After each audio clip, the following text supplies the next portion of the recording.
क्योंकि सब कोई जानते हैं कि भूखे भजन होई ना गोपाला, ले लो अपना कंठी माला।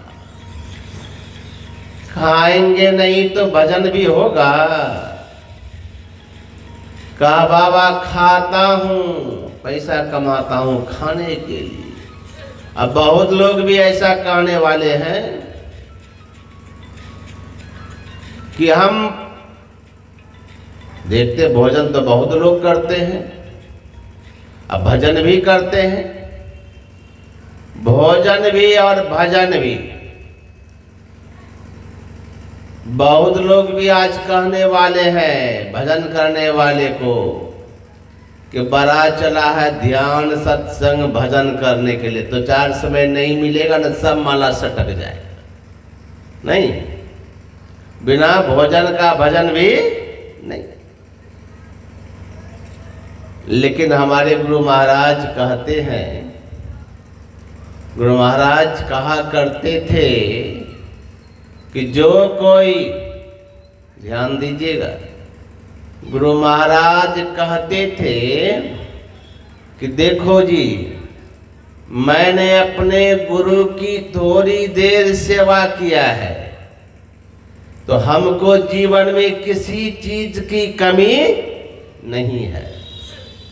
नहीं तो खाने की कमी, नहीं तो पहनने की कमी, नहीं तो रहने की कमी। थोड़ी सी सेवा किया है तब तो हमको किसी चीज की कमी नहीं। और मैं भी कहता हूं, जैसा मैं बताया हूं आप भजन करते रहिए, भक्ति करते रहिए। तो मैं आपको दावे के साथ कहता हूं, जब तक आप इस दुनिया में रहेंगे तो ना आपको खाने की कमी होगी, ना पहनने की कमी होगी, ना तो रहने की कमी होगी। किसी चीज की कमी नहीं रहेगी, किसी चीज की कमी नहीं रहेगी। लेकिन विश्वास होना चाहिए।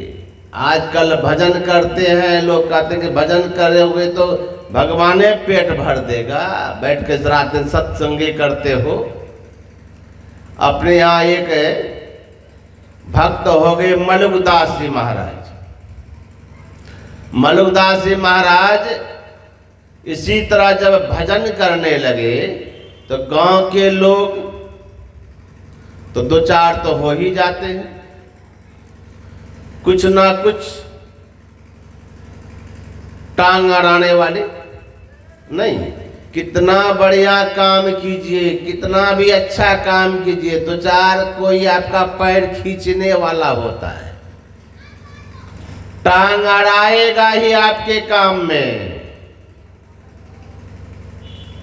और ये टांग अड़ा करके ऐसा काम बिगाड़ देता है कि अच्छा काम करने वाले को भी बड़ा परेशानी का सामना करना पड़ता है।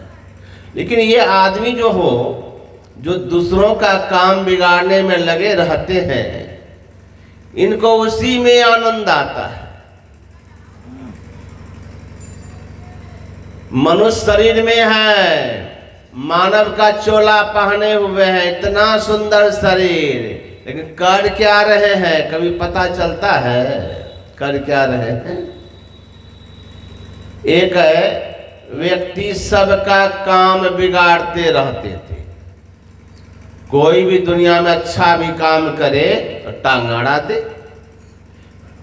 किसी की बेटी की शादी हो तो उसका शादी बिगाड़ दे, किसी का बेटा का शादी हो तो उसका काम बिगाड़ दे।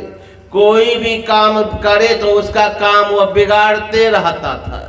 समाज में सबका काम बिगाड़ता था, किसी का अच्छा काम वो नहीं करता था। तो सामने में तो कोई कुछ कहता नहीं, उनको क्या कहेगा, उनका स्वभाव भी वही था। लेकिन पीछे में सब कोई बोलते थे ये आदमी अच्छा नहीं है, सबका काम बिगाड़ते रहता है, ये बिगाड़ानंद है। इसका नाम गांव वाले बिगाड़ानंद कहते थे। बिगाड़ आनंद जब आता था कहता था बिगाड़ आनंद आ रहा है, देख लो काम बिगाड़ेगा। और काम कितना चालाकी से बिगाड़ता था पता है? उसके गांव में एक सरपंच साहब के बेटे की शादी होने वाली थी। लड़की वाले आए लड़का को देखने के लिए, तो घर वाले ने व्यवस्था किया। सरपंच साहब अनेक प्रकार का वैरायटी, समोसा, रसगुल्ला, गुलजामुन, टिकरी, काजू, किशमिश, मनक्का, सब व्यवस्था हुआ। चकाचक प्लेट में लग के आया। मेहमान सब अब टेबल कुर्सी लगा हुआ है, सब खाने ही वाले थे।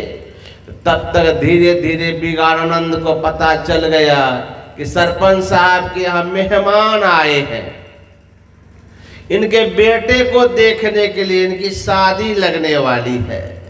अब तो ये सोच लिया इसका काम बिगाड़ना है, ऐसा बिगाड़ दे कि सरपंच साहब की बेटे की शादी ही ना हो। तो कैसे, तो अब बिगाड़ते थे कैसे? धीरे धीरे वह सरपंच साहब के यहाँ आने लगे। तो सरपंच साहब तो जानते थे कि समाज में सबसे खतरनाक आदमी है बिगाड़ानंद, ये सबका काम बिगाड़ता है। अब मेरे बेटे की शादी के लिए मेहमान आया है, हो ना हो कि संबंध को बिगाड़ न दे। लेकिन रोक भी नहीं सकते थे कि मत आइए हमारे यहाँ। बिगाड़ानंद आ रहा था धीरे धीरे, सरपंच साहब का खटिया तो खड़ा होने लगा, गया संबंध। लेकिन करते क्या, आए तो दरवाजे पे सम्मान दिया, आइए बैठिए बैठिए, बिठाया। एक प्लेट नाश्ता उधर भी बढ़ाया, खाया वो भी। अब सब कोई खाए तो बातचीत तो शुरू होगी। तो सरपंच साहब कहते अपने बेटे को, देखो जी मेहमान अब कुछ बातचीत आरंभ करेगा, अब बीच में ये बिगाड़ानंद आके बैठा हुआ है, काम तो बिगाड़ेगा।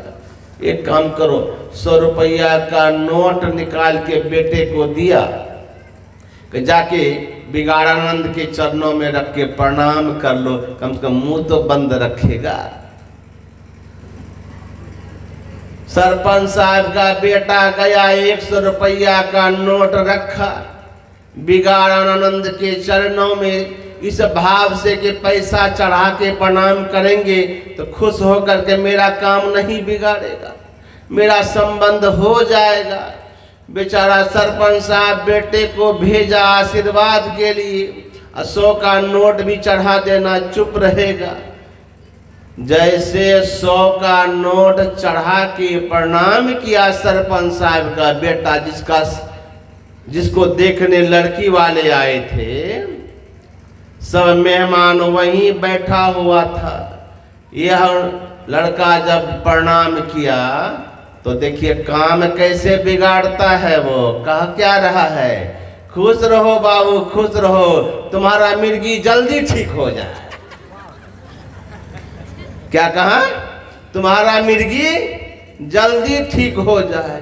मेहमान जो लड़की वाले बैठा हुआ था, कहा अरे लड़का को तो मिर्गी है, अभी बोल रहे थे ना कि तुम्हारा मिर्गी जल्दी ठीक हो जाए। लड़की वाले को तो पता था नहीं कि मिर्गी है इसको। एक का अध्यक्ष, जा बाबू खुश रहो, तुम्हारा मिर्गी जल्दी ठीक हो जाए। लड़की वाले भाग गया, अरे लड़का को तो मिर्गी है, संबंध करेगा कोई लड़का। इस तरह से काम बिगाड़ देते थे बिगाड़ानंद। जीवन भर काम बिगाड़ते रहे। एक दिन तो सबको जाना है दुनिया से। बिगाड़ानंद बीमार पड़ गया, हॉस्पिटल में भर्ती हो गए। गांव वाले के मन में हुआ कि देखो जी बिगाड़ानंद अब तो बीमार पड़ गया, लगता बचेगा नहीं, चलो हम लोग देख लेते हैं एक बार। कहेगा कि देखो कोई देखने तक नहीं आया, समाज के लोग ऐसे हमसे नफरत करते हैं। कुछ लोग कहने लगे क्यों जाए हम लोग देखने के लिए इनको हॉस्पिटल, ये तो सबके काम को बिगाड़ता रहा जब तक ठीक ठाक रहा, अच्छा है कि दुनिया से चला जाए। कहा नहीं, अरे फॉर्मेलिटी सही, दिखावा, हाँ आए हमको देखने के लिए, क्या बिगड़ जाता है। तो 10-20 आदमी चले गए बिगाड़ानंद को देखने के लिए हॉस्पिटल। 10-20 आदमी जब खड़े हो गए तो बिगाड़ानंद हाथ जोड़ के कहता है, हमको क्षमा कर दीजिए। रो रो के कहने लगा, हमको क्षमा कर दीजिए, हमने आप सबके काम को जीवन भर बिगाड़ता रहा, सबके काम को बिगाड़ा है मैंने, अब तो मैं दुनिया से जा रहा हूं, हमको क्षमा कर दीजिए। जो लोग देखने गए थे 10-20 लोग, कहा अरे हम लोग मन में क्या रखेंगे, अब तो अंतिम घड़ी है, हम लोग सब कुछ आपको क्षमा कर दीजिए, चिंता मत कीजिए, आप खुशी खुशी जाइए दुनिया से। सब तो चाहिए तो जल्दी चला जाए, लेकिन कहता क्या है, एक मेरी अंतिम इच्छा है, आप लोग गांव के सभी गण्यमान्य व्यक्ति आए हैं, हमारी अंतिम इच्छा एक पूरी कर दीजिए। बिगाड़ानंद कहने लगा सभी गांव वाले से कि मेरी एक अंतिम इच्छा है, उसको पूरी कर दीजिएगा। तो सबने कहा क्या है आपकी इच्छा? कहा देखिए, हम इसी मुंह में जो जीभ है, इसी मुंह के कारण हम सब के, इसी को मुंह को लेकर के हम सब का काम बिगाड़ते रहे जीवन भर, इनको सजा मिलनी चाहिए, हमारा दिल कहता है इनको सजा जरूर देना। कह रहे सजा क्या देना है, जो हो गया सो हो गया। कह नहीं, हमारी अंतिम इच्छा है, इसको जरूर सजा दीजिएगा मेरे मरने के बाद। क्या सजा दीजिएगा? कहा जब मैं मर जाऊं तो मेरी अंतिम इच्छा की इतना बड़ा बांस का किला बना करके मुंह में ठोक दीजिएगा और तब शमशान घाट ले जाइएगा, ताकि इनको सजा मिले कि काम बिगाड़ने का परिणाम क्या होता है सबका। हमारे मुंह में किला ठोक दीजिएगा। सब लोगों ने कहा ये अच्छी बात नहीं है, अब आप मर ही जाएंगे तो किला ठोक के क्या होगा मुंह में। कहा नहीं, मेरी अंतिम इच्छा है, पूरा कर दीजिएगा। तो सब ने कहा कि चलिए, मरते समय इनकी इच्छा है तो ये भी हम लोग स्वीकार कर लीजिए। जब सब दिन स्वीकार किए इनका हर चीज को, इनको भी स्वीकार कर लो। का कोई बात नहीं, हम लोग आपको स्वीकार कर ले, हम लोग आपको स्वीकृति देते हैं, आपकी अंतिम इच्छा जरूर पूरी होगी। जब आप मर जाएंगे और जब शमशान घाट ले जाएंगे तो आपके मुंह में इतना बड़ा बांस का किला ठोक देंगे, सजा मिल जाएगी मुंह को, जीव को। सबने वचन दे दिया। बिगाड़ानंद मर गया। सब लोग हॉस्पिटल से लाए घर। अब बिगाड़ानंद क्या हुआ, जब ले जाने लगे शमशान घाट तो सब गांव वाले ने कहा कि इनको तो हम लोग वचन दिए हैं, वचन दिए हैं कि मरने के बाद इनके मुंह में एक लंबा सा बांस का किला बना के ठोक देना है, सजा देना है। का ठीक है, वचन दिए हैं तो पूरा कर देते हैं। तो गांव वाले इतना बड़ा बांस काट करके किला बनाया और मुंह में ठोक दिया, उसके कफन से ढक दिया। तो बांस मुंह में ठोकेगा तो इतना दूर पर उठा उठा हुआ तो रहेगा ही। मुंह में ठोका, ऐसे खड़ा हो गया किला, कफन से ढक दिया। राम नाम सत है, राम नाम सत है लेके जाने लगे। सब लोग जा रहे हैं शमशान घाट। उधर से पुलिस गाड़ी आ रही थी। पुलिस गाड़ी सोच देखा कि तो राम नाम सत है करते हुए जा रहा है, लेकिन मुंह के पास इतना उठा हुआ क्यों है? लगता है कुछ गड़बड़ है इस लाश में। पुलिस गाड़ी जब नजदीक आई तो कहा जी लाश को नीचे उतारो, हम लोग जांच करेंगे कि आज तक ऐसा लाश तो कभी नहीं देखा जो मुंह के पास इतना उठा हुआ रहे कफन। मामला क्या है देखना चाहिए। बाबा तो बांस का किला मुंह में जो लगा हुआ था तो चेक करने के लिए लाश को नीचे उतारा गया, कफन हटाया गया।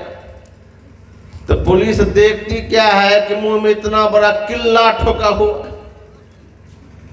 पुलिस कहते अरे तुम लोग गांव वाले इसके मुंह में किला ठोक के मार दिया है इसको। अब समझ में आया कि इतना ऊंचा क्यों उठा हुआ था। पुलिस समझ गई सब गांव वाले का खेल है, मुंह में किल्ला ठोक के बेचारे को मार दिया है, ले जा रहा राम नाम सत करते शमशान घाट। पुलिस का पकड़ो सबको, सब जो जलाने वाले लाश को लेके जा रहे थे का लाश यहीं रखो, इसको पोस्टमार्टम में भेजेंगे। और सबको पकड़ के जेल भर दिया। और जब सब गांव वाले को पकड़ के जेल भेज दिया तो सब बैठ के माथा पकड़ लिए, रे बिगाड़ा आनंद, जीते जी सबका काम तो बिगाड़ा ही, और मरने के बाद तो जेलों में ही ठूस दिया। तो नहीं, जेल में ही सबको ठूस दिया। ये मानव है? अरे बिगाड़ आनंद नहीं, सुधार आनंद बनिए। बिगाड़िए नहीं किसी के काम को, सुधारने का काम कीजिए। मानो तन मिला है, ये बिगाड़ आनंद बनिए तो मुंह में किल्ला अपने जाएगा और सबको जेल भी ठुसवाइएगा। ऐसे भी दुनिया में लोग हैं, कितनों ही बढ़िया काम कीजिए, दो चार को पैर खींचने वाला मिलेगा। हमारे मलुकदास जी जब भजन करने चले तो कहा देखो देखो भजन कर रहा है रात दिन बैठ करके, और दो चार समय भोजन नहीं मिलेगा ना तो सब माला सटक जाएगा इनका। तो मलुकदास जी सोचते हैं कि हम भजन करेंगे भगवान का, हमको भोजन नहीं देंगे। अच्छा देखता हूं। मलुकदास जी सोचे गांव घर में भजन करूंगा तब ना भूखा प्यासा देख के किसी को दया आएगी। तो रंग बिरंग का सब्जी, रंग बिरंग का भोजन नहीं लाकर लाके पहुंचाएगा। ऐसा जगह जाके भजन करूंगा कि किसी कोई हमको देख ही नहीं पाए। गांव छोड़ के चले गए मलुकदास, कहां? जंगल। और जंगल में वो भी जमीन में नहीं, पेड़ के टहनी में जाके बैठ गया। एक विशाल पेड़ के टहनी में बैठ गया और वहां बैठ के वही परमात्मा का भजन शुरू कर दिया और प्रतिज्ञा कर लिया, प्रभु जब तक यह तुम मुझे भोजन मुंह तक नहीं पहुंचाओगे तब तक मैं ये पेड़ से उतरने वाला नहीं हूं। चाहे मेरा शरीर उतर जाए, मर करके तो उतर जाए, लेकिन जब तक तुम मेरे मुंह तक भोजन नहीं पहुंचाओगे मैं भोजन के लिए नीचे नहीं उतरूंगा। यही प्रतिज्ञा करके मलुकदास जी महाराज बैठ गए, भजन करने लग गए। अब भूखे प्यासे भगवान का भजन में लीन है तो भगवान का सिंहासन तो हिल गया। मेरा भक्त बैठ गया है जिद में कि प्रभु जब तक मुंह तक भोजन नहीं पहुंचाओगे मैं पेड़ से उतरने वाला नहीं हूं। गांव के लोग कहते हैं कि दो चार समय भोजन नहीं मिलेगा तो भजन सटक जाएगा, माला सटक जाएगा, तो क्या तेरा भजन करूंगा तू मुझे भोजन नहीं देगा? जबकि भगवान कृष्ण कहते हैं कि अनन्यास चिंतयन्तो मायोजनो पर्युपासते तेषां नित्याभियुक्तानां योगक्षेमं वहाम्यहम्। हे अर्जुन सुनो, गीता में कह रहे हैं कि जो कोई अनन्य भाव से मेरा भजन करता है, जो मेरी भक्ति करता है, तो हे अर्जुन उस भक्त की खाने की व्यवस्था, पहनने की व्यवस्था, रहने की व्यवस्था मैं करता हूं। अर्जुन अरे मैं करता हूं। अरे मैं कैसे करता हूं? अरे उनके मन में जाके बैठ जाते हैं भगवान के हमारे भक्त को स्वेटर चाहिए खरीद कर ला के दो, शर्ट चाहिए बना के दो, कंबल चाहिए ला के दो। ये प्रेरणा कहां से मिलती है? ये देने वाले कौन है? आज 10 रुपया 1 रुपया का सिक्का तो ज्यादा कोई किसी को देना नहीं चाहता है। इतना जो भगवान के भक्त को, गुरु के भक्त को जो लुटाते हैं अपने मन से, ना ना ना ना, ये भ्रम है आपको। ये भगवान गुरु की प्रेरणा है। भगवान किसने वादा किया है? वो भक्तों के मन में बैठ करके भक्तों की ही पूरा, जो उनके भजन करते हैं उनकी हर कमी को वे पूरा करते हैं। बैठ गया, भजन कर रहा, भगवान का सिंहासन हिल गया। अब देखिए व्यवस्था कैसे हो रही है। भक्त तो बैठा है भगवान के भजन में, और उसी हो करके एक बारात पार्टी जा रहा था। सबको भूख लगी तो हुआ कि चलो इसी पेड़ के नीचे बैठ करके थोड़ा थोड़ा मिठाई, मिष्टान, खाने की जो भी वस्तु है निकाल करके थोड़ा थोड़ा खा लेता हूं, भूख मिट जाएगा। पत्तल निकाला, सब कोई बैठ करके परोस लिया, मिठाई उठाई, जितना भी व्यंजन था सब कोई निकाल के थाली में परोसा। अब शुरू ही करने वाला था कि अब शुरू होगा, जयकारा लगेगा भंडारा का। तब तक आवाज आई, पकड़ो पकड़ो पकड़ो, इधर ही गया है, पकड़ो। जोरों की जो आवाज आई, डाकू लोग पीछा कर रहे थे। बारात पार्टी को लगा, अरे ये तो डाकू पीछा कर लिया, खाओगे क्या, भागो। सब कोई भोजन कोई नहीं खाया, परोसा हुआ भोजन रह गया पेड़ के नीचे, और सभी बारात पार्टी भाग गया। और डाकू लोग पीछा करते करते आए पेड़ के नीचे, देखा अनेक प्रकार का मिष्टान परोसा हुआ है। किसको देख करके मन में नहीं होगा खाजा, जिलेबी, रसगुल्ला, गुलजामुन, लाड़ू खा देख करके खा ले दो चार भोके में। देखा परोसा हुआ है भोजन, कहता है सरदार जी क्या सुंदर मुहूर्त है आज, बना बनाया परोसा हुआ थाल में भोजन मिल गया, शुरू करते हैं। का सावधान, खबरदार, लावारिस भोजन है, ऐसे नहीं खाना चाहिए। बिना जांच किए भोजन मत खाओ, लावारिस भोजन को नहीं खाना चाहिए। क्या ठिकाना, इसमें कोई जहर मिला दिया है हम लोगों को मारने के लिए, ताकि आएगा डाकू लोग, खाएगा, बिना लड़ाई झगड़ा का ही सब डाकू का अंत हो जाएगा, मत खाओ। तो दूसरा कहता सरदार जी अगर कोई इसमें जहर मिलाएगा तो कोई छिपके तो कहीं बैठा होगा देखने के लिए कि देखे खा के मरता है कि नहीं। कहाँ, यह भी बात तो सत्य कह रहे हो, अगर जहर मिलाया होगा तो जहर मिलाने वाला भी तो कहीं छिपके होगा। देखो तो चारों तरफ, देखा चारों तरफ कहीं कोई नहीं। एक का ध्यान गया, वो देखिए ऊपर में एक आंख बंद करके बैठा हुआ है, वही मलुकदास भजन कर रहे थे उसी पेड़ के नीचे। अच्छा यही जहर मिलाया है, इसी का काम है। आप बाबाजी आंख बंद करके बैठा हुआ ध्यान में नकल कर रहा है, हम लोग को मारने का साजिश किया है। उतरो नीचे, नीचे उतरो। बार बार कह रहा, वो तो सुने तब, तो वो तो आंख बंद करके भजन में लीन है, उनको क्या पता क्या हो रहा है नीचे। बहुत बार कहा तो नहीं उतरा, तो सरदार कहता है सचमुच यह जहर मिलाया है। का एक काम करो, ये पत्तल उठाओ और दो चार आदमी चढ़ो पेड़ पर, और वहां जाकर के उसको कहोगे खाने के लिए। दो चार आदमी वही परोसा हुआ भोजन मिष्टान को लेके चढ़ गया पेड़ पर, और मलुकदास जी तो परमात्मा का भजन में लीन है। सामने दिया प्लेट, खाओ। अब ये आंख खोला, देखता है सामने तो व्यंजन रंग बिरंग का मिष्टान परोसा हुआ है, आगे लेके पहुंचा दी है भगवान कि खाओ, करे खाने के लिए। ये खा ही नहीं रहे हैं। तो कहता सरदार जी ये खा नहीं रहा है, का तब जरूर जहर मिलाया है, इसलिए तो नहीं खा रहा है। का एक काम करो, एक आदमी इसका जबरदस्ती मुंह खोलो और दूसरा आदमी मुंह में भरो इसका मिठाई, अपने खाएगा।